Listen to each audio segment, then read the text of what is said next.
अंतर बहुत छोटा सा है, लेकिन ध्यान से समझिएगा। रावण को ज्ञान का अभिमान था और प्रभु श्री राम को अभिमान का ज्ञान था। नमस्ते दोस्तों, मैं हूं आरजे कार्तिक। एक ऐसी कथा जिसके बारे में महर्षि वाल्मीकि जी की रामायण में बात नहीं हुई है, गोस्वामी तुलसीदास जी की रामचरितमानस में भी बात नहीं हुई है, लेकिन महर्षि कंबन की जो ईरामावतारम है उसमें इस कथा का वर्णन है। रावण के बारे में कहा जाता है कि रावण शिव भक्त था, विद्वान था। रावण को एक अलग पर्सपेक्टिव से उसकी कुछ ऐसी बातें जो दुनिया तक नहीं पहुंच पाई, उसके बारे में ईरामावतारम में वर्णन किया गया है। कहा जाता है कि जब भगवान श्री राम को लंका पर विजय पाने के लिए सेतु निर्माण करना था, उस समय वो अपने आराध्य शिव जी को आमंत्रित करना चाहते थे, शिवलिंग की स्थापना करना चाहते थे, उनकी पूजा आराधना करना चाहते थे। तो उन्होंने यज्ञ कराने का संकल्प लिया और इसके लिए उन्हें किसी आचार्य की, किसी पंडित पुरोहित की जरूरत थी। जामवंत जी से उन्होंने कहा कि आप कहीं से ढूंढ के लाइए, कोई आचार्य मिल जाए जो यज्ञ संपन्न करवाएं ताकि हम यहां शिवलिंग की स्थापना कर पाए। तो जामवंत जी ने कहा कि प्रभु, यहां जंगल में, समुद्र तट पर पेड़ पौधे हैं, वन्य जीव हैं, इनके अलावा तो क्या मिलेगा। प्रभु श्री राम ने कहा कि हमें ऐसा आचार्य चाहिए जो शैव और वैष्णव दोनों परंपराओं का ज्ञाता हो। इस पर जामवंत जी ने कहा कि प्रभु, ऐसा है एक जानकार, लेकिन वो हमारा शत्रु है। प्रभु श्री राम ने पूछा कि कौन। तो जामवंत जी ने बताया कि वो पुलत्स्य मुनि का नाती है, वैष्णव है, शिवभक्त है और दोनों परंपराओं को जानता है, वो रावण है। प्रभु श्री राम ने कहा कि ठीक है, आप बात कीजिए और यज्ञ का निमंत्रण देकर के आइए, क्या पता वो आचार्यत्व को स्वीकार कर लें। प्रभु श्री राम की आज्ञा पाकर के जामवंत जी लंका पहुंचे, क्योंकि रावण वो व्यक्ति था जिसमें सारी खूबियां थी। जब रावण को पता लगा कि जामवंत जी लंका आए हैं, तो उसने अपने सैनिकों को आदेश दिया कि उन्हें आदर सहित महल तक लेकर के आया जाए, क्योंकि जामवंत जी के जो पितामह थे वो रावण के पितामह के मित्र थे, इसलिए रावण उनका सम्मान करता था। जामवंत जी जब महल में पहुंचे तो रावण ने आदर सहित उन्हें बैठाया और उनसे पूछा कि आपका यहाँ कैसे आना हुआ। तो जामवंत जी ने बताया कि मैं यहाँ पर अपने यजमान के लिए आचार्य को ढूंढने आया हूं और आपको आचार्यत्व का निमंत्रण देता हूं, आप आइए, मेरे यजमान को यज्ञ करवाना है।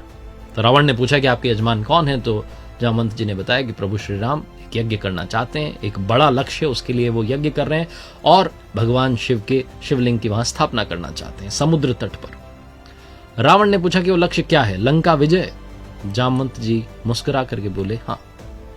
रावण ने कहा ठीक है, मैं अवश्य आऊंगा, क्योंकि आप मुझे आचार्यत्व का निमंत्रण देने आए, तो आप चिंता मत कीजिए, ये आचार्य वहां आएगा और यज्ञ संपन्न करवाएगा। जामवंत जी को विदा करने के उपरांत रावण खुद अशोक वाटिका में पहुंचा और साथ में अपने सेवकों को आदेश दिया कि आवश्यक सामग्री जो है उसका संग्रह कीजिए।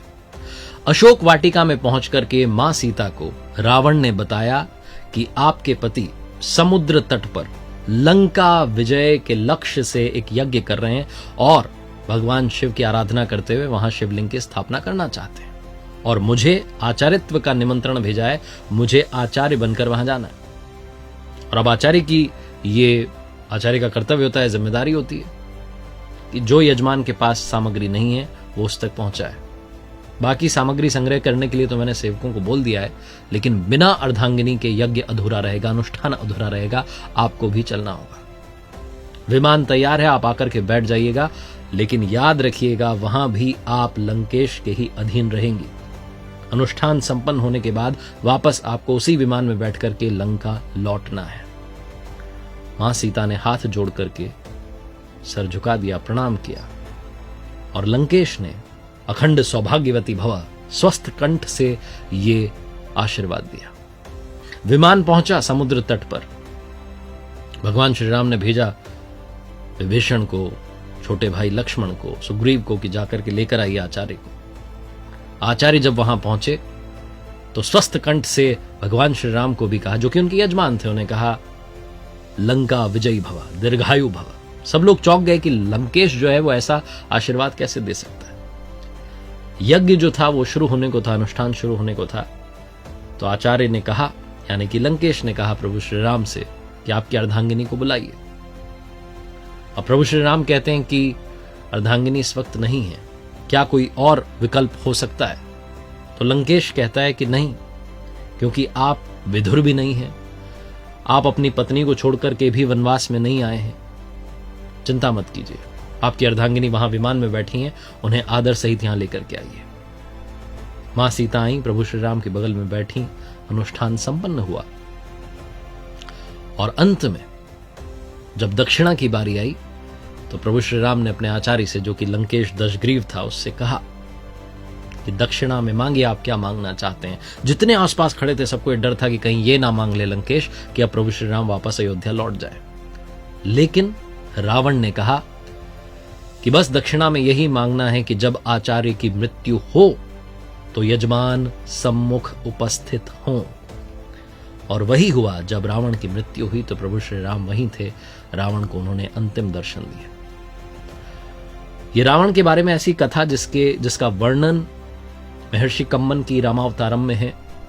इसको आज सुनाने का मतलब सिर्फ ये है कि कई बार हम शत्रुता में सारी हदें पार कर जाते हैं। दुश्मनी निभाने में भी कर्तव्य जो है वो अगर बीच में आते हैं तो उन्हें पहले पूरा करना चाहिए। यही रावण की कथा हमें सिखाती है। रावण जो कि विद्वान था, ज्ञाता था, उसके जीवन से जुड़ी हुई कुछ ऐसी कथाएं जो हमें समझाती हैं कि रावण चाहे जितना भी बुरा था लेकिन उसमें कुछ अच्छाइयां भी थी। एक बार फिर से वही बात जो अक्सर आपसे कहता हूं, ऊपर वाले के आशीर्वाद, अपनी मेहनत और अपनों के प्यार के साथ कर दिखाओ कुछ ऐसा कि दुनिया करना चाहे आपके जैसा। याद रखिए, हर सोमवार सुबह 9:30 बजे मेरे साथ देखिए एक नई कहानी, और हर शुक्रवार सुबह 9:30 बजे मेरे साथ देखिए लर्निंग सीरीज का एक नया वीडियो।